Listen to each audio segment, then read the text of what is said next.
मी आता 6 महिन्यापासून करतोय. 6 महिन्या खाली आम्ही 2 गाड्या आणल्या होत्या. तर यांच्याकडे अर्ध्या म्हशीत, माझ्याकडे अर्ध्या आहेत. बर. आता किती आहेत तुमच्याकडे म्हशी? किती आहेत आता? सध्या 5 म्हशी आहेत माझ्याकडे. आणि तुमच्याकडे? आता 5 आहेत. बरं. कुठून आणल्या होत्या? हरिणाहून हे सुमित भैया यांच्याकडून आणल्या सुमित होत्या. भैयाकडून आणल्या होत्या. कसा कॉन्टॅक्ट झाला तुमचा त्यांचा?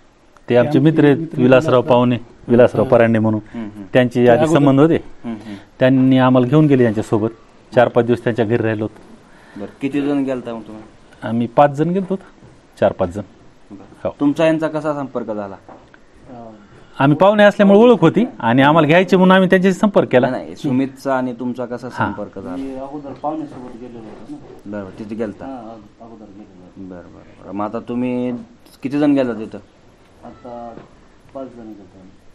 तिथला कसा प्रवास होता आणि तिथं कशा कशा खरेदी केला? आधी काय माहिती होतं का तुम्हाला या म्हशीविषयी? ते विलासराव सोबत असल्यामुळं आम्ही सुमित भैयाच्या घरी गेलो आणि त्यांनी तिथून आम्हाला सगळ्या खेड्यातल्या म्हशी फिरून दाखवल्या. बरं. किती दिवस होता तिथं? 4-5 दिवस होतो आम्ही तिथं. कशा कशा खरेदी केल्या? काय काय प्रोसेस होती आता ती सांगा. काय नाही, सगळ्या बघितल्या, ज्या ज्या आवडल्या त्या यांना सांगितल्या. त्यांनी सगळ्याच्या कोट्यावर मागून घेतल्या आणि 3 वेळेस दूध चेक केलं. आणि नंतर मग सिलेक्ट करून वापस. कामगारांना 15,000 रुपये पेमेंट आहे. बरं. 10 ह्याच्यासाठी? हो.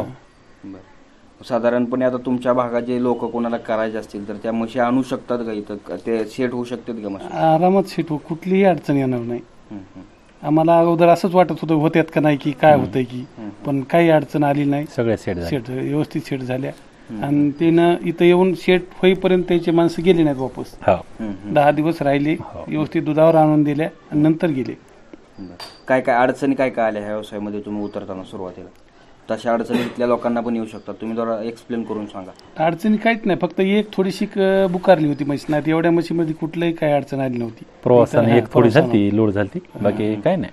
मग इथं फक्त आता व्यवस्थित करून ज्याला चालू करायचं, ह्याला गव्हाचा भुसा असेल तर चांगला भुसा जास्त खात्यात ह्या. म्हणजे आपल्या इकडे आम्ही गव्हाचा भुसा पहिले इकडे शेतकरी जाळून टाकायचे, पण ह्याला ती खात्यात. तुम्ही वाळा चारा आधी त्यांनी साठवणूक करून ठेवली. बरं. आणि अजून काय? काय नाही. आणि गव्हाचा सीझन होता, म्हशी आल्या की आम्ही म्हणजे चालूच होता भुसा, ते घरी आणून टाकला. बरं.